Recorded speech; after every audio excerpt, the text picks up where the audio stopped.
Assalamualaikum warahmatullahi wabarakatuh. Eh, Selamat pagi, saya Muhammad Ervan Fajriawan dengan NPN 41822100005. Saya akan mempresentasikan untuk memenuhi tugas mingguan manajemen kontrak. Nah, di sini ada kontraktor. Kontraktor adalah pihak atau perusahaan yang dipekerjakan untuk melaksanakan pekerjaan atau proyek tertentu, biasanya dalam bidang konstruksi seperti pembangunan gedung, jalan, jembatan, atau infrastruktur lainnya. Tugas utama kontraktor adalah merencanakan, mengorganisir, dan mengelola pekerjaan serta sumber daya yang dibutuhkan untuk menyelesaikan proyek sesuai dengan spesifikasi yang disepakati dalam waktu dan anggaran yang telah ditentukan. Lanjut, tugas dari kontraktor melaksanakan pekerjaan konstruksi sesuai kontrak, memastikan tenaga kerja dan peralatan sesuai dengan spesifikasi proyek. Yang ketiga, bertanggung jawab atas kualitas hasil pekerjaan. Selanjutnya di sini saya akan menjelaskan konsultan perencana dan pengawas. Konsultan perencana dan pengawas adalah pihak yang berperan dalam perencanaan dan pengawasan suatu proyek konstruksi agar berjalan sesuai dengan spesifikasi teknis, anggaran, dan waktu yang telah ditentukan. Nah, di sini ada macam-macamnya. Yang pertama ada konsultan perencana atau planning consultant. Bertugas menyusun perencanaan teknis proyek sebelum pelaksanaan, termasuk desain arsitektur, perhitungan anggaran, perencanaan tata letak, penyusunan dokumen tender proyek. Dan yang kedua, ada konsultan pengawas atau supervision consultant. Bertugas mengawasi pelaksanaan proyek agar sesuai dengan perencanaan, termasuk mengontrol kualitas pekerjaan, memastikan proyek sesuai jadwal dan anggaran, memberikan laporan kemajuan proyek, dan yang terakhir menyelesaikan masalah teknis yang terjadi dalam lapangan. Selanjutnya ada subkontraktor. Subkontraktor ini yaitu pihak atau perusahaan yang dipekerjakan oleh kontraktor utama untuk melaksanakan bagian tertentu dari pekerjaan dalam suatu proyek. Dan biasanya itu subkontraktor memiliki keahlian khusus atau fokus pada aspek tertentu seperti pemasangan listrik, plumbing, pengecatan, pekerjaan khusus lainnya yang tidak dikerjakan oleh kontraktor utama yang tadi sudah dijelaskan. Nah, di sini juga ada tugas-tugasnya, merancang proyek konstruksi sesuai standar teknis dan keselamatan, dan mungkin yang lainnya menguasai jalannya proyek agar sesuai spesifikasi yang telah disepakati. Selanjutnya saya akan menjelaskan pemerintah dan regulator. Nah, pemerintah itu adalah badan yang memiliki wewenang untuk membuat kebijakan penetapan regulasi dan mengelola berbagai sektor dalam suatu negara atau daerah. Nah, tugas utamanya juga dari pemerintah tersebut membuat kebijakan publik, menyediakan layanan dasar dan seperti pendidikan, kesehatan, dan infrastruktur, mengatur dan mengawasi pelaksanaan kebijakan di berbagai sektor, dan terakhir menjaga kestabilitasan ekonomi dan keamanan negara. Ya, mungkin contohnya seperti PUPR, Kementerian Pekerjaan Umum dan Perumahan Rakyat, itu mengatur pembangunan infrastruktur. Dan contoh yang lainnya mungkin ada dari Kementerian Keuangan, mengelola anggaran negara dan kebijakan fiskal. Nah, regulator penjelasannya badan atau lembaga yang bertanggung jawab mengawasi dan mengatur suatu industri atau sektor agar berjalan sesuai dengan hukum dan kebijakan yang ditetapkan. Tugas utama regulator menegakkan peraturan standar di sektor tertentu, mengawasi pelaku usaha agar beroperasi sesuai dengan hukum, memberikan izin dan sanksi jika ada pelanggaran, dan yang terakhir melindungi kepentingan masyarakat dan konsumen. Nah, contoh lembaga dari regulator di Indonesia itu seperti OJK. OJK itu Otoritas Jasa Keuangan, menguasai sektor perbankan, asuransi, dan pasar modal. Dan mungkin contoh yang lainnya dari Bank Indonesia ya, mengatur kebijakan moneter dan sistem pembayaran. Ya, mungkin lanjut lagi ya, kita jelaskan jenis kontrak konstruksi di Indonesia. Nah, di Indonesia ini kontrak konstruksi ini udah ada dalam undang-undang dalam jasa konstruksi nomor 2 tahun 2017 yang isinya serta peraturan presiden nomor 16 tahun 2018 tentang pengadaan barang jasa pemerintahan. Nah, ini contoh kontrak konstruksi yang umum selalu digunakan di Indonesia, yaitu kontrak SAM. Nah, kontrak SAM ini untuk biasanya harga tetap di seluruh pekerjaan tanpa memperhitungkan perubahan volume selama proyek berlangsung. Mungkin kelebihannya di proyeknya itu bakal terkendali dan memudahkan pengelonggaran anggaran. Kekurangannya sih tidak fleksibel jika ada perubahan desain atau spesifikasi yang lainnya. Dan juga kontraktor bisa mengalami rugi karena jika ada harga yang lonjak kan jadi bingung seperti itu. Lalu contohnya mungkin seperti pembangunan gedung kantor dengan desain yang sudah ditetapkan sejak awal. Selanjutnya kontrak harga satuan. Nah, si kontrak harga satuan ini biasanya kontrak ini menetapkan harga persatuan tiap pekerjaannya, kayak seperti per meter kubik atau per meter persegi dinding. Dengan pembayarannya berdasarkan volume aktual yang dikerjakan. Kelebihannya fleksibel juga dari perubahan volume pekerjaan dan memudahkan pengendalian biaya proyek. Mungkin untuk kekurangannya bisa aja resiko biayanya membengkak, jadi jika ada volume kerjaannya tambah jadi makin banyak biayanya, dan perlu pengukuran volume yang selalu terus dicek. Mungkin contohnya proyek pembangunan jalan dan dengan pembayaran per kilometer yang saat selesai. Selanjutnya ada kontrak design and build. Nah, si kontrak ini biasanya bertanggung dengan desainnya dan konstruksinya itu langsung gitu, sekaligus. Kelebihannya mempercepat pelaksanaan proyeknya saat desain dan pembangunan bisa dilakukan bersamaan. Dan kelebihan selanjutnya pemilik proyek lebih mudah mengontrol satu pihak saja. Mungkin kekurangannya biayanya mungkin lebih tinggi juga dan efisiensi biayanya mungkin bakal jadi korban juga. Contohnya seperti pembangunan bandara atau pusat perbelanjaan oleh kontraktor besar. Dan kontrak selanjutnya seperti kontrak turnkey atau artinya kontrak pengadaan. Nah, kontrak ini bisa bertanggung atas aspek proyek dari desain, penyelesaian, dan pemilik proyek hanya menerima hasil jadinya saja. Kelebihannya pemilik proyek tidak usah terlalu terlibat dalam hasil dari detail teknis-teknisnya. Dan kelebihan selanjutnya menghemat waktu juga saat desainnya kan desain dan pembangunan secara bersamaan dilakukannya. Kekurangannya biaya proyek lebih mahal, pemilik proyek kehilangan kontrol atas proses yang saat nanti dilakukan proyeknya, pembangunannya. Contohnya seperti pembangunan pabrik, rumah sakit oleh perusahaan besar. Nah, di sini juga ada resiko dalam proyek konstruksi dan cara mengatasinya. Cara resiko-resiko ini bisa diatasi. Nah, yang pertama keterlambatan proyek. Nah, keterlambatan proyek ini biasanya resikonya cuacanya saat buruk atau materialnya telat datangnya, tenaga kerja mungkin memperlambat juga. Nah, cara mengatasinya juga di sini ada caranya buat jadwal proyeknya fleksibel dengan buffer waktunya. Dan lalu gunakan teknologi manajemen proyek seperti Primavera. Nah, Primavera ini atau Microsoft Project. Jadi sudah di manajemen gitu juga. Nah, lalu menggunakan force major closure.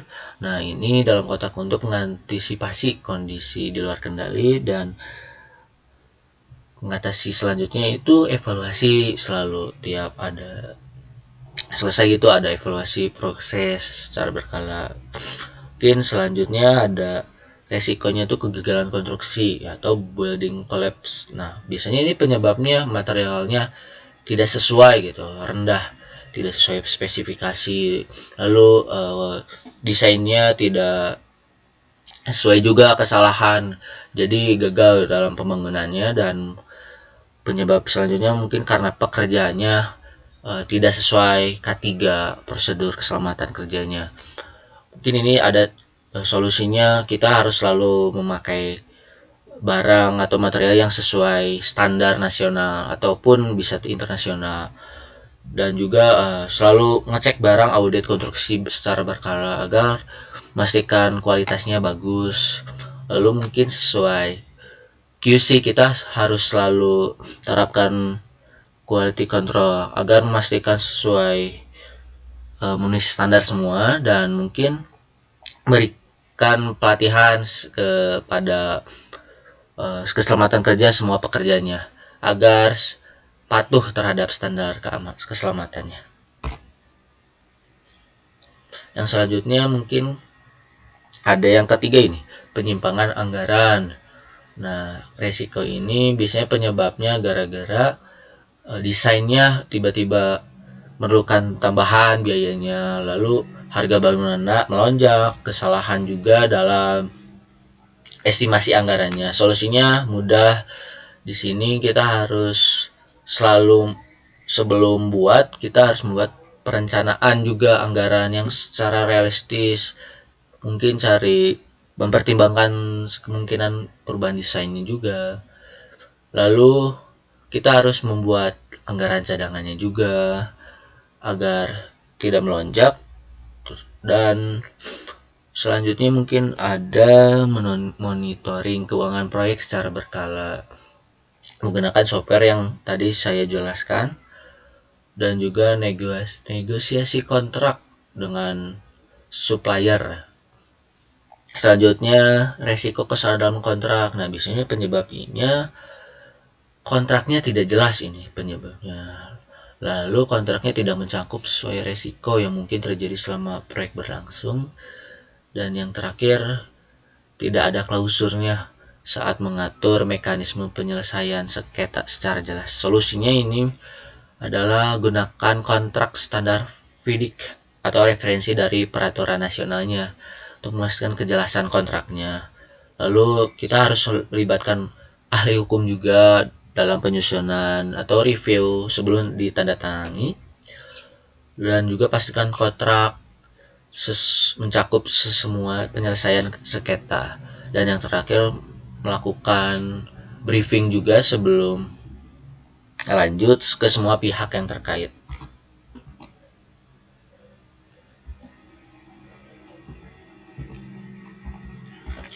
Oke, maaf, kita lanjut ke hukum konstruksi dalam proses lingkungan. Dan di sini kita ada dari AMDA, analisis mengenai dampak lingkungan. Nah, AMDA ini studi yang menilai dampak lingkungan dari suatu proyek konstruksi sebelum proyek tersebut mendapatkan izin. Regulasi ini diatur dalam Undang-Undang Perlindungan dan Pengelolaan Lingkungan Hidup. Nah, undang-undang ini nomor 32 tahun 2009. Nah, penyebab yang diperlukannya itu berpotensi dampak besar terhadap lingkungan seperti pencemaran udara, air, dan yang lainnya. Dan juga adanya kebutuhan untuk memastikan proyeknya berjalan sesuai prinsip pembangunan berkelanjutannya. Solusinya, kita sebelum proyeknya dimulai melakukan studi menggunakan AMDA, lalu mendapatkan persetujuan juga dari AMDA, mengikuti rekomendasi sesuai AMDA juga. Ini contohnya juga di sini kayak pembangunan tadi, kayak bandara ataupun kan biasanya bandara itu karena ada pencemaran udara, kebisingan, terus pembangunan pabrik juga contohnya. Lalu dan yang kedua ada sertifikasi bangunan hijau atau Green Building Certification. Nah, artinya itu sertifikat ini biasanya diberikan kepada bangunan yang ramah lingkungan seperti energi, pengelolaan air, dan yang lainnya. Nah, penyebab diperlukannya itu penggunaan energi yang tinggi biasanya, atau yang menyebabkan emisi karbon yang besar, kebutuhan untuk mengurangi konsumsi sumber daya alam seperti air dan listrik. Nah, solusinya itu kita biasanya menggunakan sistem energi terbarukan seperti panas surya. Lalu menggunakan atau memastikan efisiensi air dan listrik. Nah, biasanya kita dengan sensor lampu otomatis atau daur ulang air hujan. Dan selanjutnya bangunan yang ramah lingkungan juga, dan kita harus menggunakan sertifikasi lembaga juga seperti Greenship di Indonesia dan LEED dari Amerika Serikat atau BREEAM dari Eropa. Contohnya seperti pembangunan perkantoran dan juga hotel. Nah, mungkin selanjutnya kita menjelaskan penyelesaian sengketa dalam konstruksi. Nah, kita di sini biasanya cara penyelesaiannya berbagai macam. Yang pertama ada dari negosiasi. Kita seperti negosiasi terhadap pihak-pihak yang terkait. Nah, penyebabnya biasanya digunakan secara musyawarah dan kedua belah pihak menghindari biaya dan waktu yang lebih panjang langsung ke jalur hukum. Solusinya kita melakukan diskusi kepada pihak terkait sampai kesepakatannya saling menguntungkan. Contohnya seperti kasus seorang subkontraktor mengalami keterlambatan pembayaran ke kontraktor utama. Nah, lalu kita melakukan negosiasi kepada kontraktor utama sampai saling menguntungkan terhadap kontraktor dan subkontraktor. Lalu yang kedua ada mediasi. Nah, mediasi ini biasanya melakukan ada pihak ketiga sebagai netralnya agar keputusannya dia tidak mengikat. Namun ya keputusannya tidak mengikat. Nah, penyebabnya kedua pihak biasanya kebuntuan dalam negosiasi, jadi menggunakan mediasi, dan sengketa masih dapat diselesaikan dengan kompromi. Nah, solusinya kita dan implementasinya mediator membantu menemukan solusi yang adil bagi kedua pihak. Nah, jadi si mediator ini kan netral juga. Lalu jika tercapai kesepakatan, hasil mediasi dituangkan dalam perjanjian juga dalam dasar hukum yang ada. Contoh kasusnya seperti seorang pengembang properti dan pemilik lahan bersengketa karena keterlambatan pembangunan. Nah, biasanya menggunakan mediasi agar pengembang menjuri dan untuk memberikan kompensasi berupa tambahan fasilitas.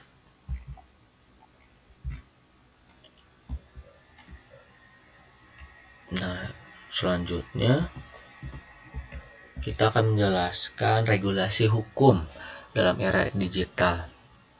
Nah, biasanya regulasinya itu banyak, ada dari SIJK atau Sistem Informasi Jasa Konstruksi. Nah, biasanya ini digunakan untuk pendaftaran sertifikasi dan verifikasi tenaga kerja serta badan usaha konstruksi di Indonesia.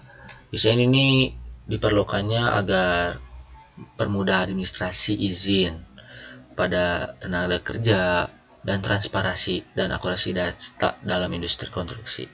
Biasanya solusi dan implementasinya kontraktor dan tenaga kerja wajib mendaftarkan diri melalui website resmi dari Sistem Informasi Jasa Konstruksi ini agar mendapatkan sertifikasi resmi.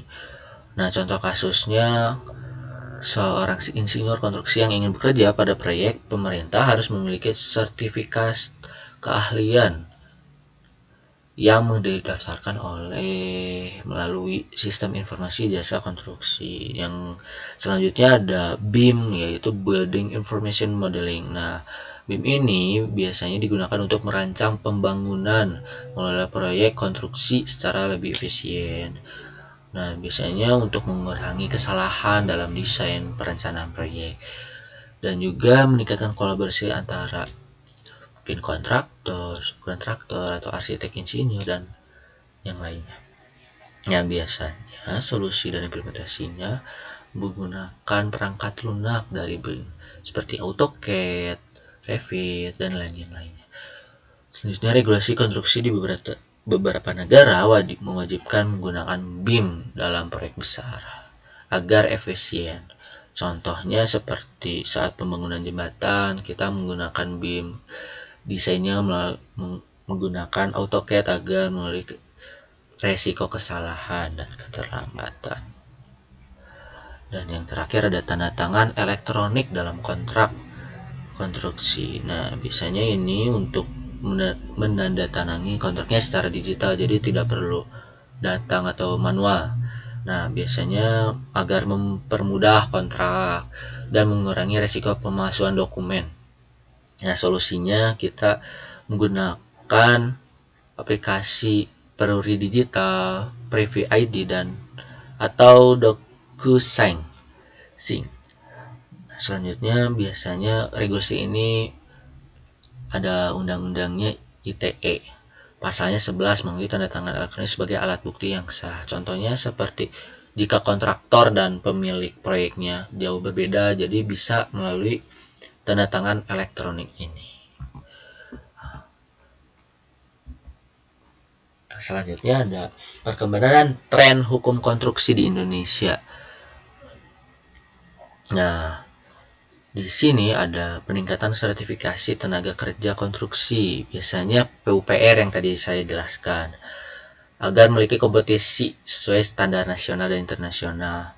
Biasanya agar kualitas dan keselamatan kerjanya di lapangan meningkatkan dan mencegah penggunaan tenaga kerja yang tidak memiliki keahlian. Solusinya biasanya mendapatkan sertifikat dari Lembaga Pengembangan Jasa Konstruksi atau LPJK dan melakukan program pelatihan sertifikasi agar sesuai standar global. Contoh kasusnya misalnya dari pembangunan gedung yang bertingkat, pekerja dan mandor memiliki sertifikat yang resmi. Selanjutnya ada penerapan proyek infrastruktur berbasis KPBU atau kerjasama pemerintah dan badan usaha. Nah, biasanya ini di pemerintah bekerjasama dengan sektor swasta dalam pembangunan. Nah, penjawabnya agar meningkatkan investasi swasta untuk mempercepat pembangunannya dan mengurangi beban anggaran negara dalam proyek-proyek besar. Solusinya, pemerintah biasanya membuka peluang bagi perusahaan swasta dan ikut serta seperti pembangunan jalan tol atau bandara.